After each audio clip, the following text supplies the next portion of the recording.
Well, I have no primary interest in megaliths.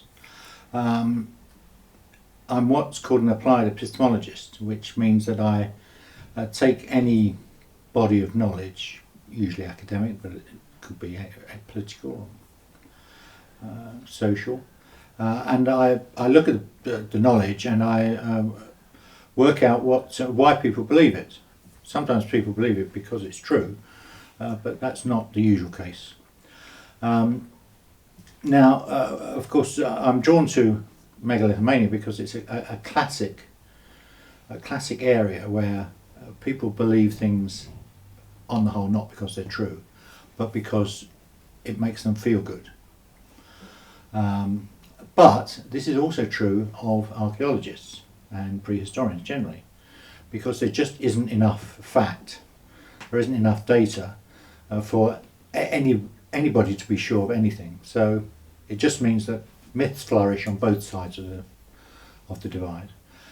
So I was drawn to it, well, historically I was drawn to it.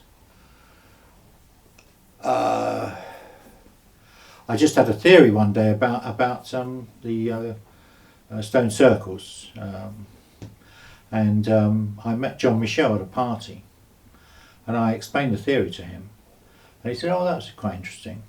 And a few years later, I was looking for a subject for my next book, and I remembered this, and I remembered that megaliths are quite popular.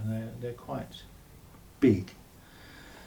So I started writing it, and then Hattie got involved because originally the book, actually the book was a walking book. It was a series of walks, and you crossed the British countryside, and and the theory was explained in practical terms. You could actually see the ley lines, you could see the stone circles, you could see where people were trying to get to. But nobody was interested in that, so I then we wrote a theoretical book, which is how I got involved with this. But megaliths, I as I said in my talk, I'd never seen Glastonbury tour, but I came to the conclusion that it was artificial. I don't myself do much primary research.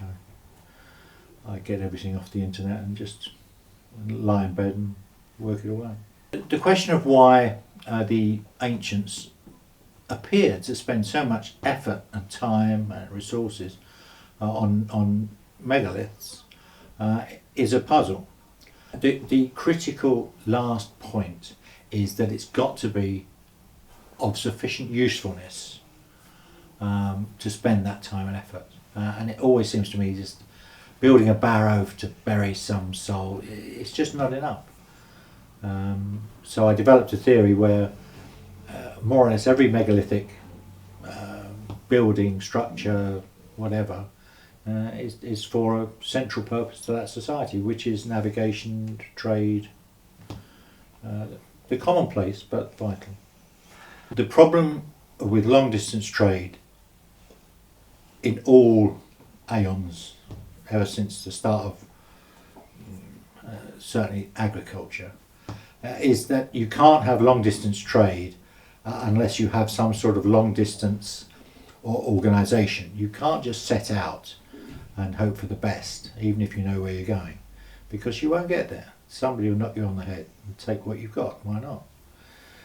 But in illiterate times, you can't have large states. You can't have a state that's bigger than about 50 miles across. So how do you marry these two things? Once you've got literacy, the problem's solved, because you just have large empires and they trade across it, no problem.